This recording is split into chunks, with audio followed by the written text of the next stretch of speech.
Hey guys, it's me, Daniel.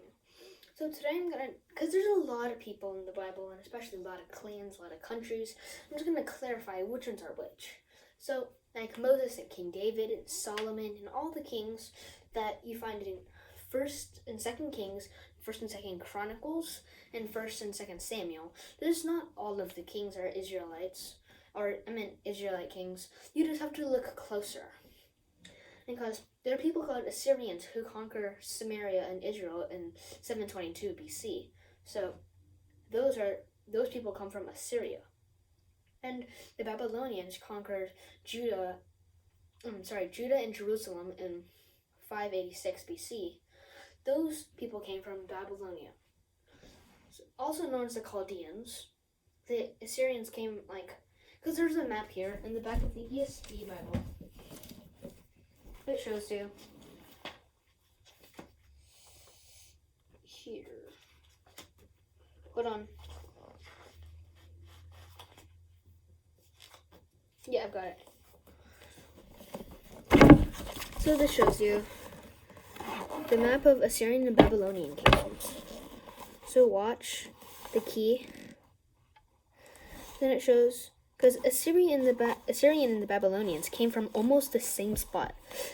Assyria only conquered just a little more, but Babylonia, or Babylonians, aka Chaldeans, conquered over here. But since they conquered this, the Assyrians conquered a much more of this, rather than the Babylonians conquered just down here.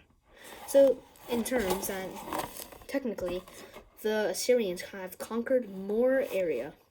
And also, because they're one of the world's biggest empires that they've seen so far. But also, here's a fun fact about Babylonia. Or the Babylonians. You know how they conquered Judah and stuff? People feel bad because, the Israelites and the Judeans were God's people. But it's because they disobeyed God, they went into exile.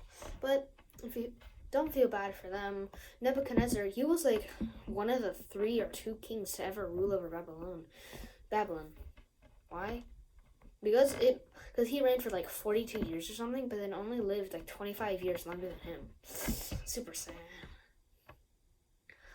And so, and there's the next one, in Daniel, he has predicts all the way to the coming of Rome and even something after it.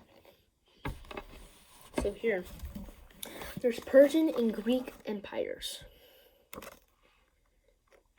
As you will learn from Daniel 11 and Daniel 10 to all the way to Daniel 12, there are, after Philip, king of Macedonia, as he conquered Greece, he wanted to conquer Persia too, but then he died. Then his son Alexander, known as Alexander the Great, went on to conquer Persia. He did. Although his territory, or his huge kingdom, was slightly smaller than Persia. As you can see, this is the extent of the Persian Empire. And plus, Alexander, his dad conquered Greece, right? But then he conquers Persia because he conquered the main cities, but he just didn't exactly claim all of this. And so, he died unexpectedly, and then his huge kingdom split into 4 groups. The most popular ones are the Seleucids, I think, how to pronounce it, and then the Ptolemies. So one ruled Egypt, and one ruled the majority of Persia and his empire, and then the other 2 just stayed over here. Those are the generals.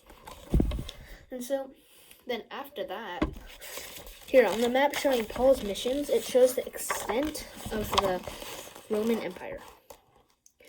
However, how big the Roman Empire was, many scholars debate on that because there are many different maps showing different extents.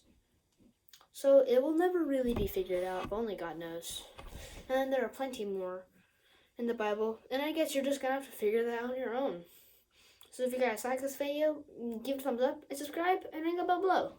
Bye!